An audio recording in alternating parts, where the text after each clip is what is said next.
Viva. ACP viva. Viva, viva, viva. Jantini Ngobila, autorité morale, Fachi Béton, président. Toujours. Béton. Voilà, merci Mingi, merci vraiment à l'association et puis parti politique na biso na ACP ou Alliance des Congolais progressistes. Donc Alliance des Congolais progressistes au président en motopé autorité morale au président notre gouverneur de la ville de Kinshasa Jantini Ngobila. Et l'autre, tout ça en pleine réunion, à un membre de la fondation, un moment très spécial, tout ça, dans ce club de Paris, où il y a mon raza, mon lobelina, et puis mon petit naminae, donc fraîchement de Kinshasa.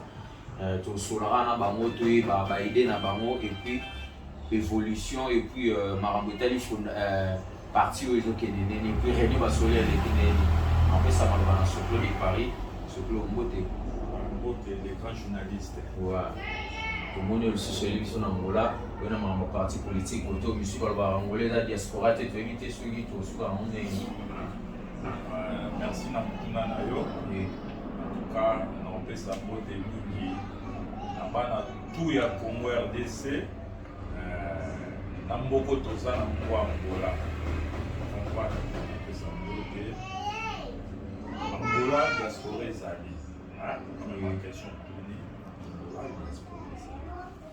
Au lieu de mon autorité morale, il m'a Jantini Ngobila. Tant que beaucoup tout, on a droit pour voter.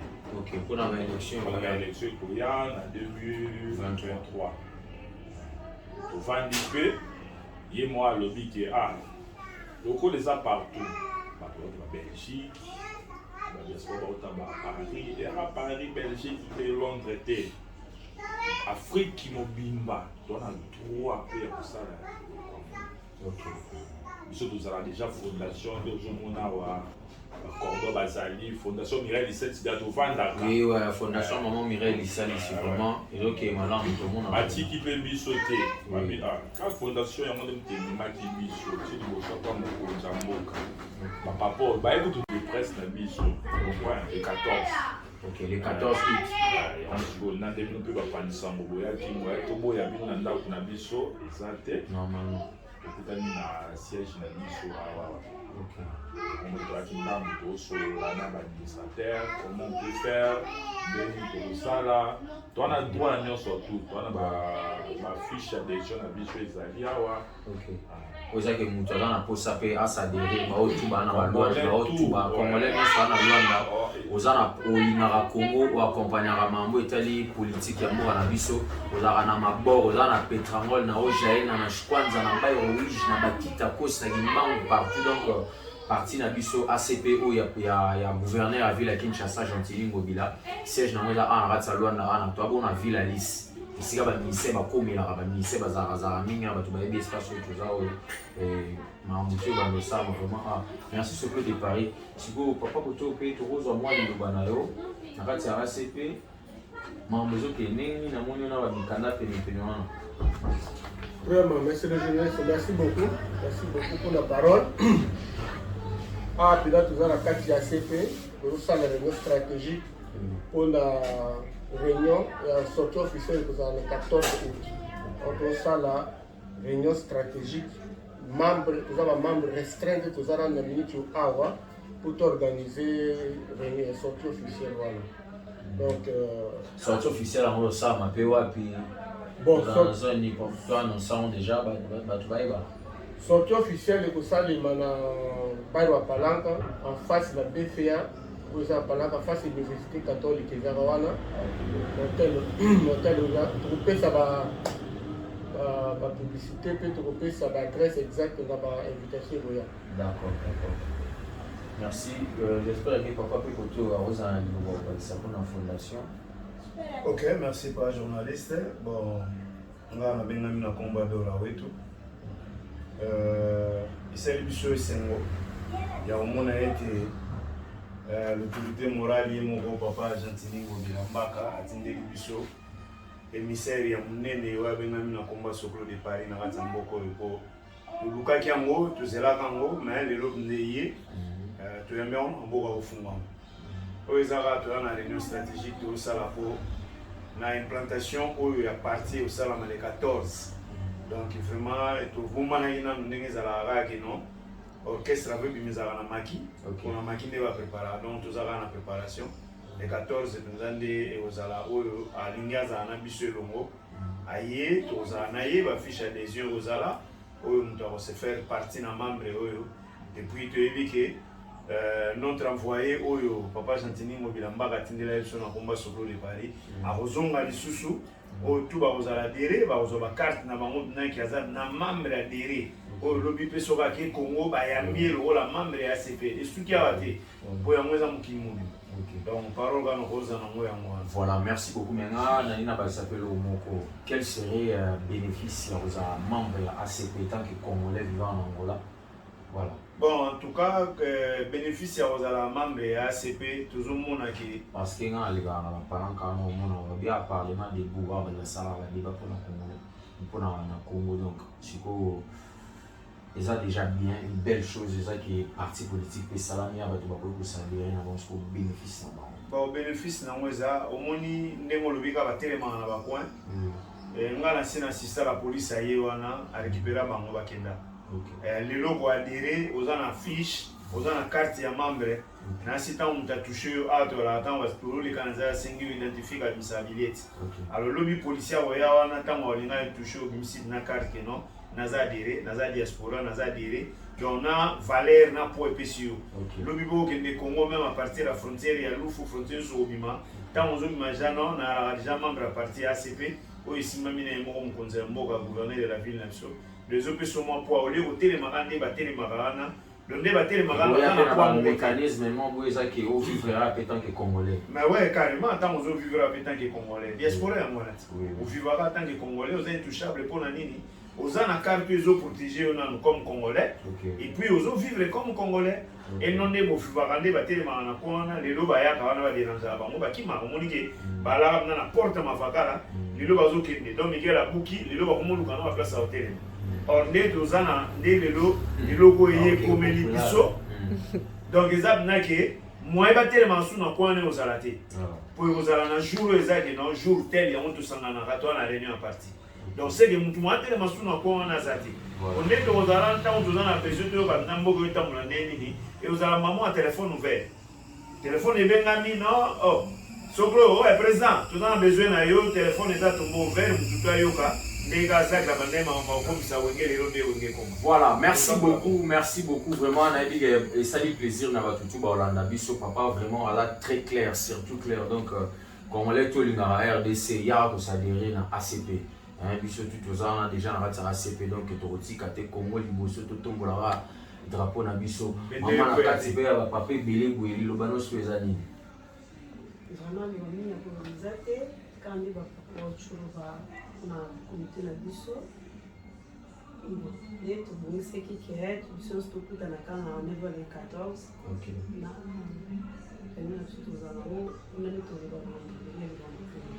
voilà, et bon impression dans les années pays na club ou ACP. Impression dans les années les cas papa biki comme epesi diaspora assurance na kati Angola. Qui monta dans la kati Angola qui pour azala ki tam sumbe ya me hôtel na kati ya pala kaneza ki na mitu epesi l'assurance. Congolais nous s'agit d'assurance. C'est aussi défendre peut-être que Congolais va droit na yo. Oui, c'est ça. On a sous limité. On a sous limité tes attaques que ce policier a kangu tout va nous qui m'a bamba. Et t'as besoin de carte, c'est déjà mon corps et puis sa force dans le Congolais diaspora na carte. Très bien. Papa na biso Lyon, papa Lyon, vous êtes artiste. Vous êtes artiste, est-ce qu'on a moins de lycée sur ton monde awa. Quelle est d'abord ton impression et puis message na yo na ACP. Ouais, la piste non moté na président de la République na biso Fachi Béton.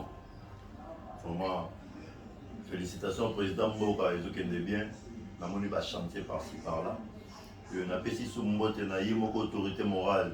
Gentini Mobila Mbaka, la ville est calme. Na moni kini misala na on veut dire kini bopeto. Na pesi sou mbote na yimoko les baobas. Maman Mireille, Fondation Mireille Lissal ici.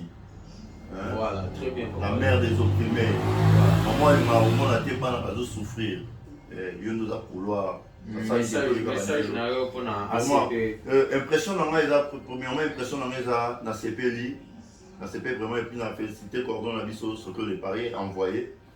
Nzamba pas molé vraiment pour omoni biso tuninga za ba rekiler garçon jeune au hasard besoin de la progresser. Il faut y avoir beaucoup d'alliance des Congolais progressistes quoi. Voilà donc biso on a besoin de ça progresser. C'est tout bima ba Congo to ya ba mboka o eza pour na koluka kaka ma progrès mo bo. Tant on a moni sous alliance des Congolais progressistes. Donc on a s'adhéré vraiment pour nabi que espoir est art. Donc tant qu'artiste éducateur de masse on a s'adhéré pour nabi que na côté vraiment la côté communication. Pour na aider pe bande ko na biso ba diaspora au bazar. Voilà, ben pour s'adhérer pour à partir de Angola puis au Kousuma puis Mokana. Ok. Voilà.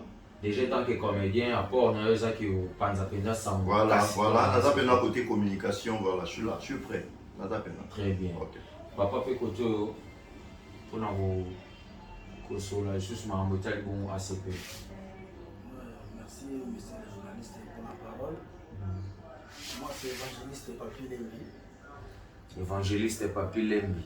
Tu as un évangile. Donc, rapport à ACP, tant que membre de ACP, au PESA, monte mini la présidente de la République, Fati Beton, son excellence gouverneur de la ville de Kinshasa, Jean-Théry Bobila, opportunité à PCB surtout à la membre de ACP Angola, Mubimba, pas Luanda, mais Angola, Mubimba, toutes les tandis Angola, ACP, au côte à côte. Donc, on a eu un spécial sur le côté de Paris. On a eu un secteur de Jiboyo. C'est que nous avons attaqué ce secteur budget.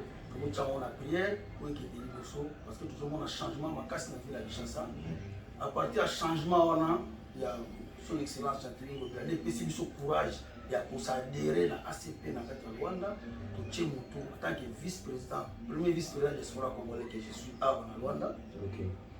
Les PCB sont makasi pour s'adhérer pour la police bana nyonso ya Angola mobimba voilà congolais baza awa na kati Angola ba s'adhérer.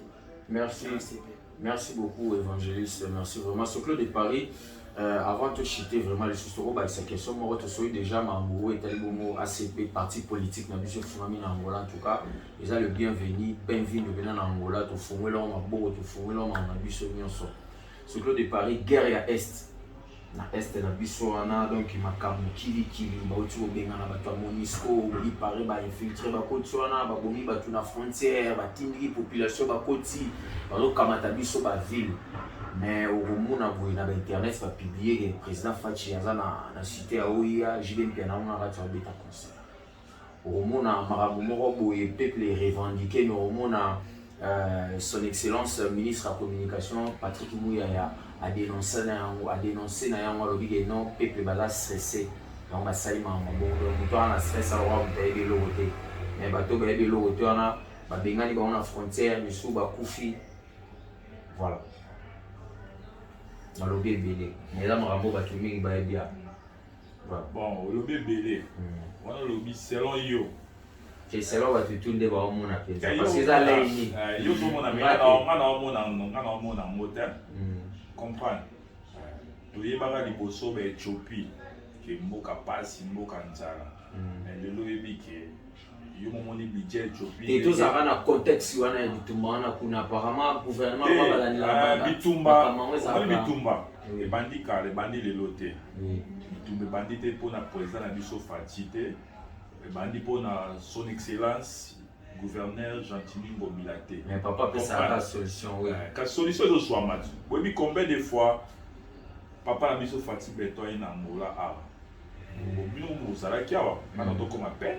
Aye pour un nazo solo la li solo. Pe boyo kike base wana bakanga ki wana sinini a récupérer. Non yo kamote. Yo kamona gana. Ayebi. Comprendre. Papa, bon peut ça biso temps.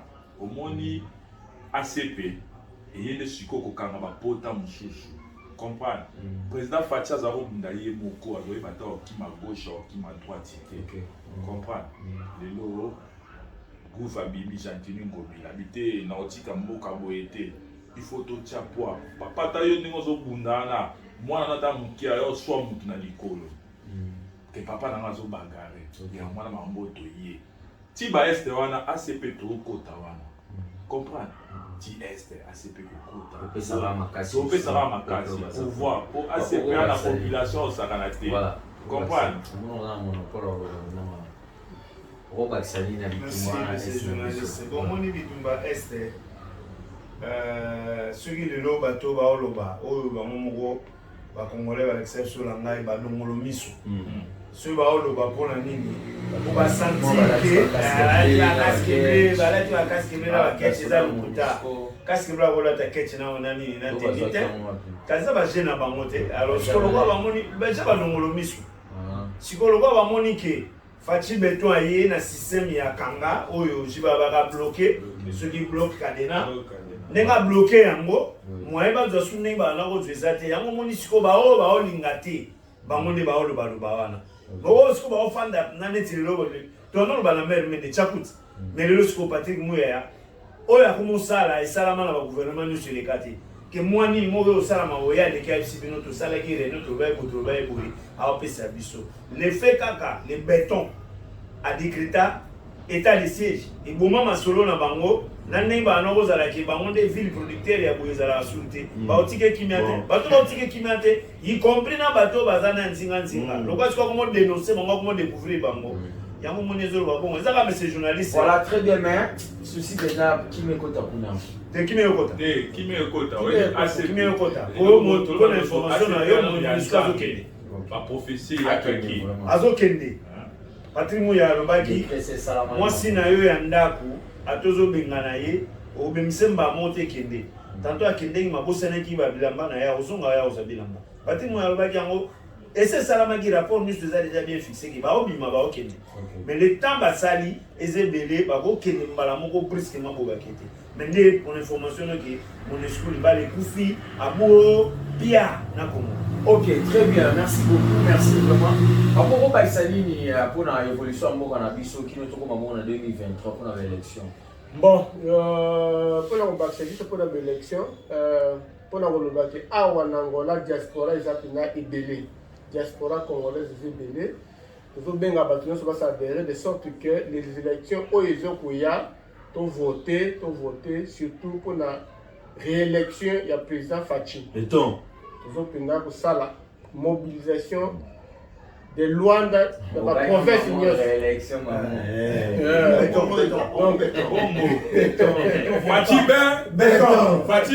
Béton. Voilà. Bien. Moi, je vous invite et puis je vous informe. Il y a Pena, s'adhérer, siège déjà à la ville à Lys.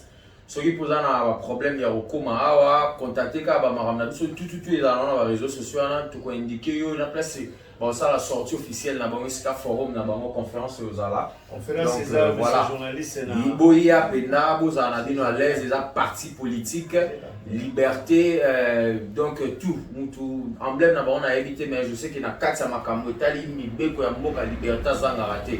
Et puis tout le monde est en pleine démocratie. Donc il y a kobanga na yo lote ba kotuna yo lote ko compliquer lote yaka eza pona bien na yo pona firita mboka na yo il y a des fois tout ça la revendication mo bo eta ki congolais moza ne lo rabatu ya ko mo akufa na yo ba yete na poche donc luka oya o misala na mo façon ça biso bebi m'appelle lu na facilité merci beaucoup na tiki maloba pa na bino biso ko ina biso ko na déjà.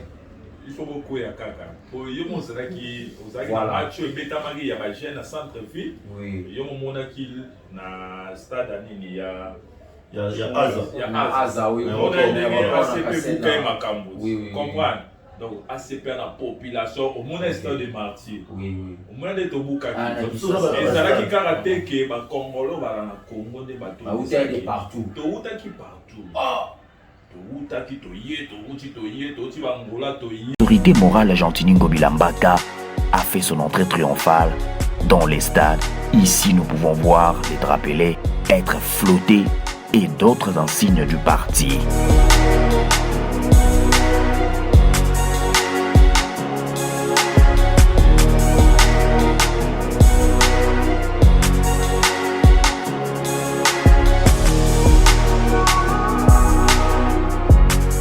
L'autorité morale de l'ACP Jean-Tini Ngobila a, dans sa prise de parole, d'abord salué la bravoure de FRDC et le leadership du président de la République Félix-Antoine Tshisekedi dans sa quête de la paix durable à l'est de la République démocratique du Congo et a salué la détermination du président de la République et le gouvernement congolais dans l'amélioration du socio-économique des Congolais à travers plusieurs réalisations.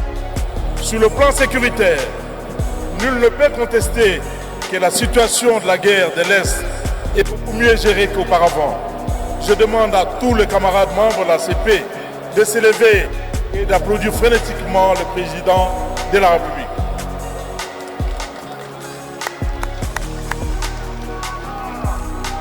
Sur le plan de l'intégrité territoriale, il est le seul qui incarne la résistance et refuse la défaite face à l'ennemi.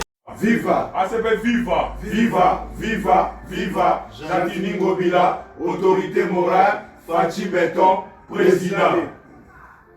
Toujours. Béton, béton.